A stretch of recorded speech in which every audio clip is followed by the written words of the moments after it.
Hi guys, long time no see.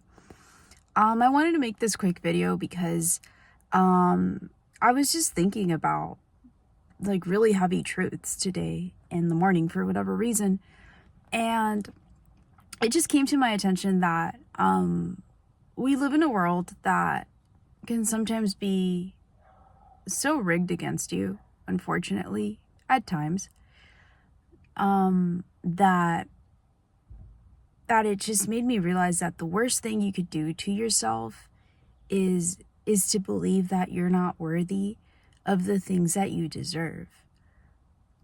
As simple as that. Like, that is the absolute worst thing that anybody can do to themselves, to just believe that whatever it is that they want, the specific things they want, that they're not worthy of them. And this could look like a lot of different things to a lot of different people, but if you're a human being on earth in this year, in this minute, in this month, like, you have been told by people, either well-intentioned people or ill-intentioned people, like, it doesn't matter. You've been told on some level that you can't have what you want. Whether that's a job, a specific dream boyfriend, or a specific dream girlfriend, a specific like dream job, if you're an actor, a specific dream role. Like, the list goes on and on. Like, if you want to be a lawyer, a specific dream law school. Like, I could talk forever, but you guys like know that this is a universal truth. And I think the paradox that exists in this world is that you can have anything you want, like, or you can have like something really close to what it is you want, or better than what it is that you want. Like, let me give you an extreme example. Like, suppose you like really want like a specific like dream job, and then for whatever reason the company like dissolves, like it doesn't exist anymore. Like, that's not the end of the world. In fact, that happened to me once. Like, I really wanted to work somewhere, and the company did not go away. They hired somebody else, and I actually befriended this person because she was like a really lovely girl. And I told her, I was like, that's so funny. The job you have right now was my dream job like 2 years ago. And then she just like, she didn't say anything, but she kind of like made it seem like it was like, she kind of made it seem like the job was dissolving. So I think maybe like it was a blessing in disguise that I didn't get that job, because when I was interviewing for it, the boss made it seem like it was going to be a job that was going to last forever, because it's like, it's within a huge entertainment company in Hollywood. So I never would have dreamed that it was something that could go away. It wasn't like I was working for a small person, or for like a man who's like lying to me, trying to convince me to work for him because he wants me around. Like, it wasn't anything like that. It was like a serious professional woman who was very good at business, and as in the business of production in Hollywood. So I knew that she didn't have a reason to lie to me. I knew that she was very honest. I had looked her up. She also like was somebody I looked up to, because like she also has like Mexican heritage. So there were a lot of factors about this woman that appealed to me on a professional sense. And I was like, wow, if I can work for her, like, my career is going to be made, because she will be like a very good mentor.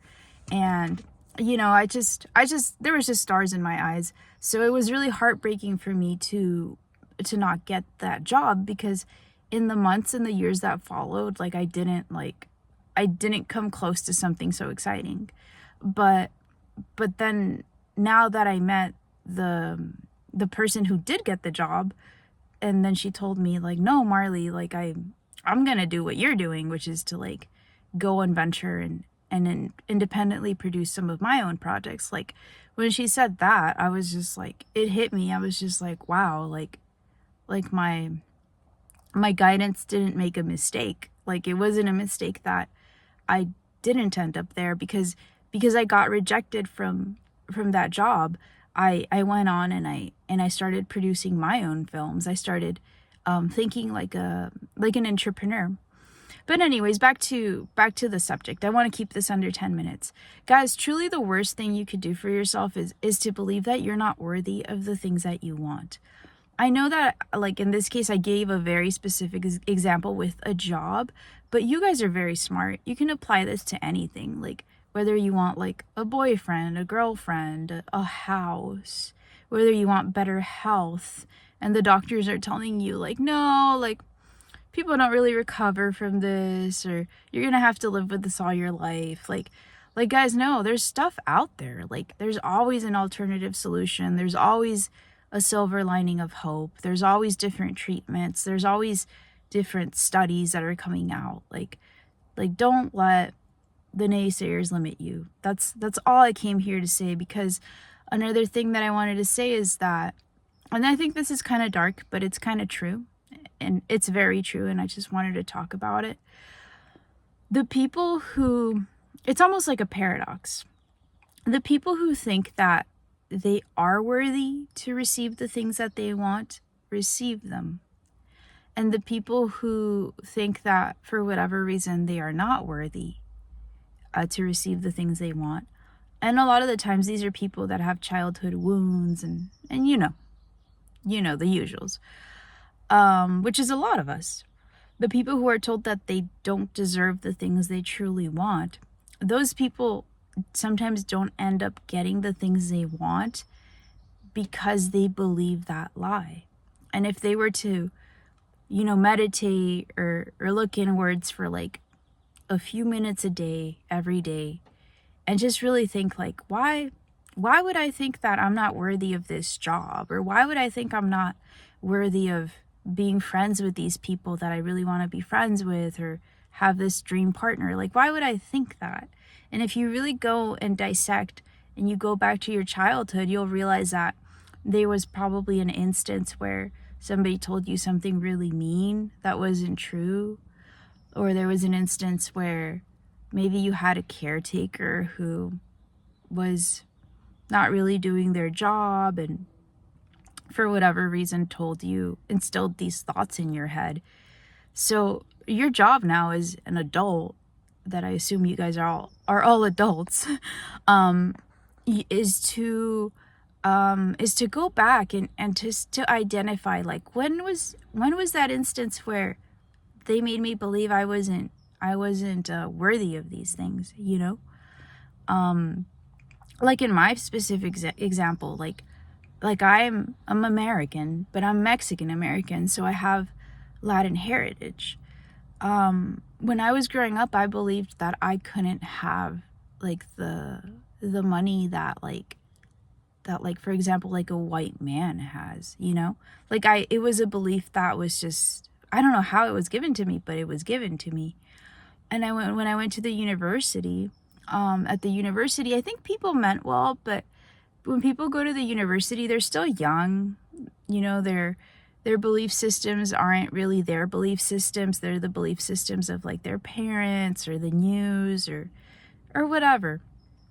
So I encountered a lot of racism. And although I am American, I'm an American girl, within the university, I met a lot of people that were very, like, their parents were very racist, and they, whether consciously or unconsciously, they would just tell me a lot of racist things. And they, believe it or not, like, they wouldn't really, like, some were really my friends, obviously, but I did meet people that I would go to the study groups with them, and we would sit down, and sometimes they wouldn't understand right away that I had Latin heritage. So then they would just freely start speaking about how they disapproved of minorities coming to the university. How, for example, they would say Mexicans that get into the university, like, they don't really deserve to be here because they didn't earn it, so then they fail. So then what they do, they fail out of school, they would say. So then what they do is they take the seat away from like a person who's truly American, who truly deserves to be here. And they would say these things with me at the table, and I was just like, I was like, oh God, I was too scared to be like, hey, excuse me, because I could sense that it was like people that would have attacked me. Like I could have endangered myself. So what I would do is I would just be like, I would take a note of that and I would be like, geez. Because at that time there was no, at that time, you guys have to understand, I was very young. I was like 18, 19. And back then, like there was no like law that could protect you. Like if people wanted to say those things to you on campus, whether directly or indirectly, like it was okay. It was normal. Now, luckily, I know that the university I went to wouldn't tolerate behavior like this. I know that. I know for a fact that students don't have the freedom to express these negative opinions as much. But I did live through it. And I remember, like, I think that type of behavior was what made me feel like I wasn't worthy. And obviously now, like, I honestly am a lot of those people that would say those things. Like right now they live in like their mom's basement, or they moved out of California and they live in like a small rural town where they're surrounded by people who are closed-minded. And I'm working in Hollywood. I'm living in a nice neighborhood in Los Angeles. I get to have money to go to nice gyms, to take my classes. I get to produce films. I get to work in Hollywood, and you know, now the things they like made me hate so much about myself are things that are good in Hollywood, because Hollywood needs diversity. Hollywood needs voices that aren't just white, straight, boring men. Like, sorry, no offense to anyone, but yeah, so what I'm trying to get at is, I know that a lot of you guys can relate to what I just said. Like, even if you guys like are, you know, American, you guys can relate to what I said on some level. But yeah, I'm here to say that, like, it's just a trick, guys. Like it's just a trick. It's just an illusion of the Matrix to try to keep you down. Because if I had believed what those mean men told me during the study session when I was 18, maybe I would have dropped out and gone home. Like, maybe I would have moved back to Mexico. Maybe I would have, I don't know, fallen into a depression or something. But I didn't, because even back then I knew that there was like something, like I knew that what they were saying was ridiculous. And I was very sad that young boys would have those thoughts in their heads, because I had better hopes for them. And I haven't, like I said, I don't keep track on these people, but like I know for a fact that like their closed-mindedness led them to things that were not so good in their lives, to outcomes that were not so good. So it also makes me reflect upon the fact that maybe they were saying those things because they felt bad about themselves. Like, maybe they felt threatened by smart, diverse people, men and women on campus, that could come and challenge them.